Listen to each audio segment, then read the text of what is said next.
evening, Tulsa Mayor G.T. Bynum presenting his annual budget to City Council. The total proposed budget, $799.4 million. In all city funds operating capital funding from Improve Our Tulsa and Vision Tulsa. Now, the general fund, which supports most core services and operations, is projected to have nearly $263 million in revenue. In the mayor's proposal, he talked about the Tulsa Parks Department funding the opening of city pools, splash pads, and day camps.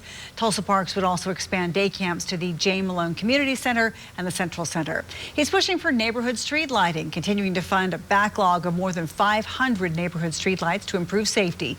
Last year, more than 112 of these lights were restored. Now, one of the big ticket items the mayor talked about, more mental health resources to help citizens in need. 2 Works For You's Katie Kelleher takes a look at what these services would do and how they would help police and the community. Katie? The budget expands operations for the community response team, something Mayor Bynum says was a priority for him and the city council.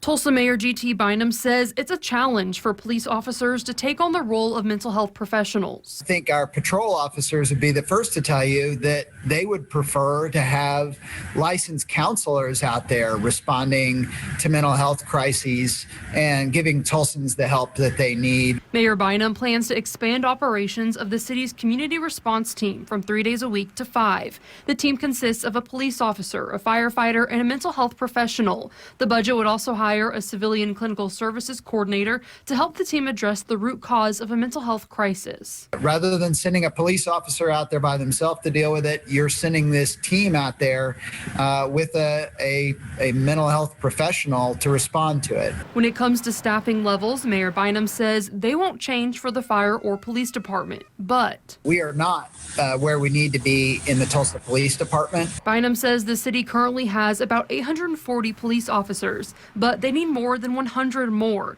He's already planning to address that in next year's budget with additional police academies. Our plan for fiscal year 23, we get back to that 90 officers a year academy approach to move us towards that goal of 950 patrol officers. Part of the budget also brings TPD's records management system online, the first major update of its kind since the mid-1970s. Bynum says it will improve flow of information between 911 officers and judges. Katie Kelleher, 2 Works For You. Now, the Tulsa City Council must discuss and approve a budget by late June because the new fiscal year begins July 1st.